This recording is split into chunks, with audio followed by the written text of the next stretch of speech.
4, 3, 2, 1.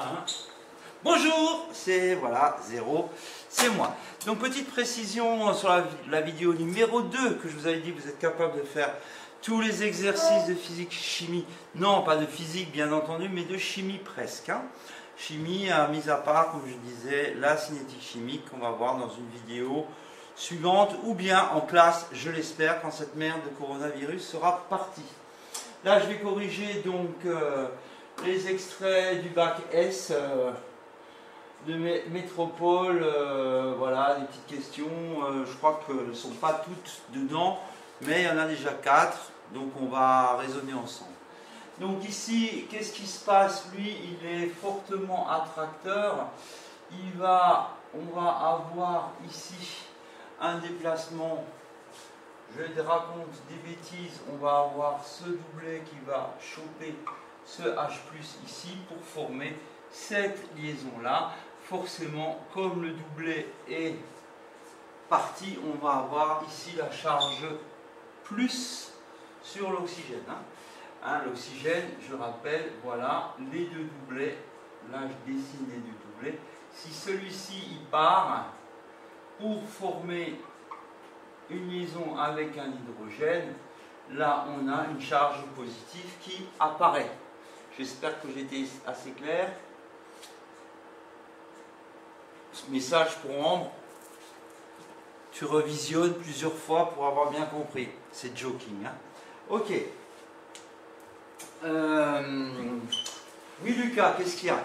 Ah non, non, non, je raconte des bêtises. Allez, on passe à l'extrait suivant. On passe à l'extrait suivant. Extrait numéro 2. Alors là, très simple. Qu'est-ce qui se passe quand de l'ammoniac rencontre un acide H+, un proton?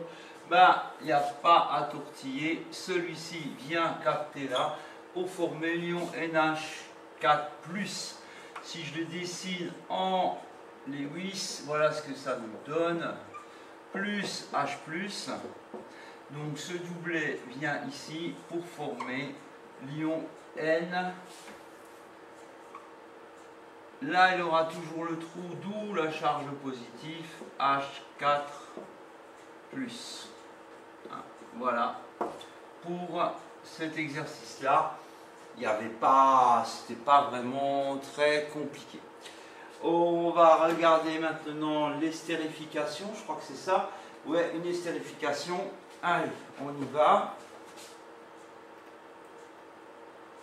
Donc vous avez bien sûr accès aux corrections. On se sera peut-être détaillé. Ce qu'on vous demande de faire, c'est de mettre les flèches courbes. Ça, on vous demandera, ça peut vous tomber dessus. Alors, l'estérification est une transformation chimique au cours de laquelle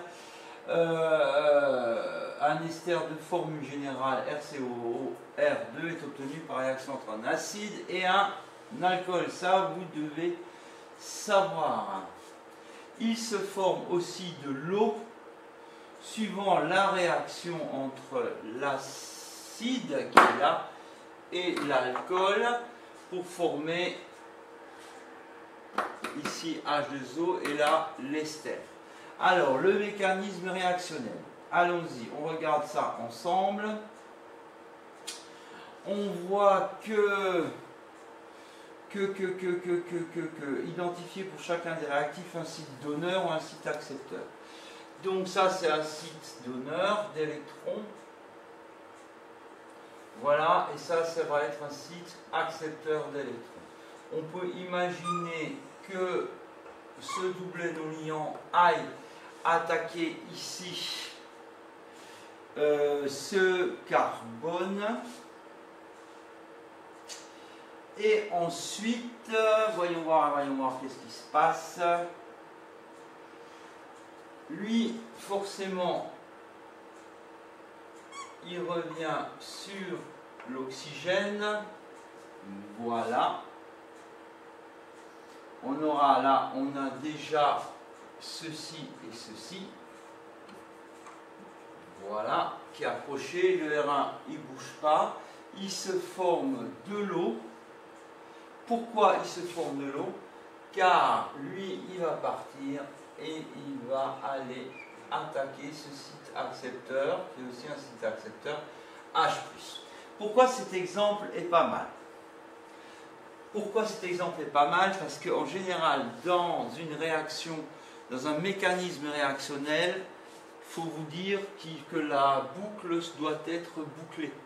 Vous voyez, ce doublet-là, il revient sur l'oxygène. Un des doublets part de l'oxygène attaquer ce site accepteur qui lui va libérer celui-ci parce qu'il ne peut avoir que 4 liaisons, le carbone, je rappelle, et lui va revenir. Et là, la boucle est bouclée. J'ai fait une boucle. Si la boucle se boucle bien, je ne sais pas si c'est bien français, mais vous pouvez être quasi certain que vous avez réussi votre mécanisme réactionnel.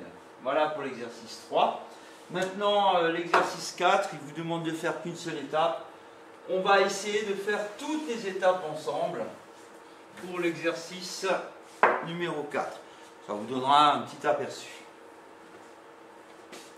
Alors, l'exercice 4, voilà, j'ai toutes les étapes ici. Bah oui, d'ailleurs, il y a marqué, mais faire toutes les étapes pour s'entraîner. Bah, entraînons-nous.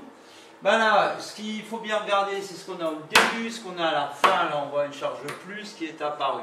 Bah, c'est un petit peu notre exercice 1, hein, qu'on a vu tout à l'heure. On va avoir une attaque de ce double liant sur H+, pour former cette liaison-là et la charge positive qui est ici. Cet intermédiaire réactionnel, on le récupère en l'étape 2 qui est là. Qu'est-ce qui se passe ici? Ben, on voit qu'on a un OH ici, un OH là, donc c'est cet OH, cet H3 là. OH ici, c'est-à-dire qu'on peut imaginer que ce doublet revienne sur l'oxygène qui est ici, libérant une place forcément sur ce carbone, et on va avoir une attaque de ce doublet sur ce carbone pour former cette liaison qui est ici. Forcément, l'oxygène repère, aura de nouveau un petit trou, comme je l'ai montré tout à l'heure, et on va avoir une charge plus. Cet intermédiaire réactionnel, on le récupère ici. Là, on voit qu'on a OH2 et que le OR est parti. Donc, qu'est-ce qui s'est passé? C'est que là, on va avoir une attaque sur cet hydrogène. Le doublet ici revient sur l'oxygène et on va avoir OH deux fois ici, avec la charge plus qui se retrouve toujours ici. Maintenant, ici, voyons ce qui se passe. OR ne bouge pas, CH3 ne bouge pas, OR ne bouge pas, CH3 ne bouge pas. Par contre, j'ai un OH qui disparaît. Alors, comment ça se passe?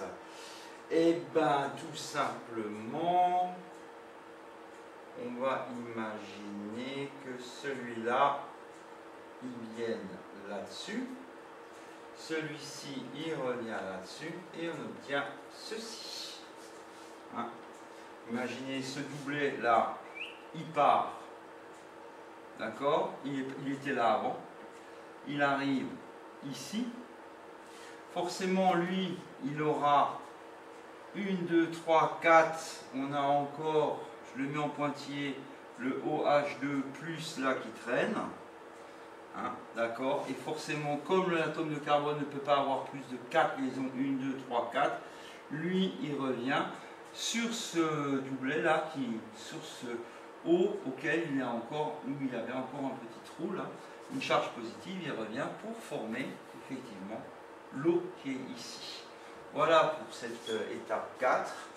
Étape 5, et ben on va avoir le doublet ici qui va nous libérer ce H+.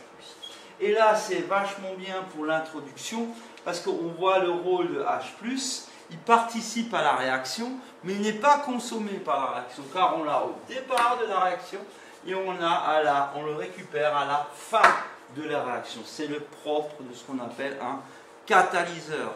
On le met en quantité moindre que les réactifs, il participe dans le mécanisme réactionnel, on l'a au début de la réaction, on l'a à la fin de la réaction, et lui va pouvoir attaquer une nouvelle molécule de cet acide éthanoïque ou acétique. D'accord?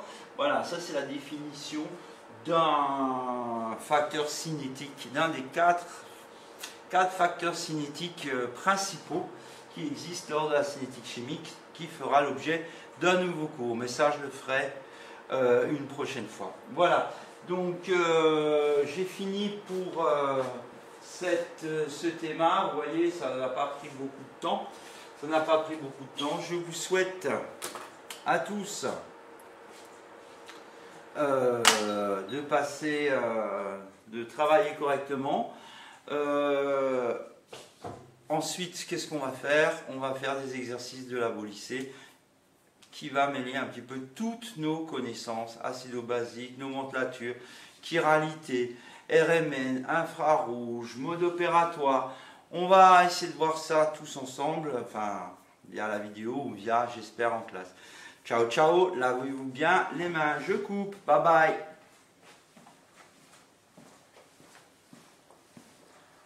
Bye bye.